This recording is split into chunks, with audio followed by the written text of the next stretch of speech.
అప్పచెప్పాలి వచ్చేవాళ్ళు, హోంవర్క్ వచ్చి అప్పచెప్పాలి. మీరు రాయలేరు కాబట్టి కదా. కేజీ వాళ్ళల్లో కూడా రాయగలిగిన వాళ్ళు రాసుకురండి.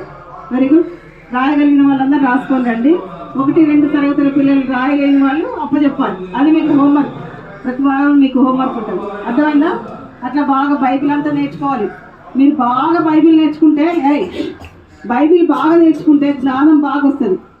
బైబిల్ బాగా చదివితే దేవుడు జ్ఞానం ఇస్తాడు. బైబిల్ చదవకపోతే ఏమి రాదు చెప్తున్నా మీకు. బైబిల్ మైండ్లో ఉంటే అన్నీ వస్తాయి మనకు.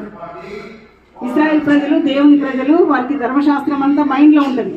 కాబట్టి ప్రపంచం అంతట్లో వాళ్ళు అన్ని నెంబర్ 1 ఉన్నారు ఇప్పుడు. అర్థమైందా? మీరు కూడా ఎవరైతే బాగా వాక్యం వింటారో, క్లాసెస్లో కూడా బాగా వినాలి వాక్యం. మీ ఆంటీ వాళ్ళు చెప్పుకుంటూ పోతున్నారు, మీరు వినకుండా అల్లరి చేస్తున్నారు. టీచర్స్ వాళ్ళు అల్లరి చేస్తే మీరు చెప్పొద్దు, వాళ్ళు ఆపి వినండి అని చెప్పి చెప్పాలి మీరు లెసన్. వాళ్ళ మైండ్లోకి అసలు పోవట్లేదు. వాళ్ళకి చెప్పిన లెసన్స్లోనే ప్రశ్నలు ఇస్తే ఎవరు సరిగ్గా రాయలేరు. తెచ్చిన వచ్చింది ఇలా ఆన్సర్స్ ఉన్నాయి చూసుకోండి. మీరు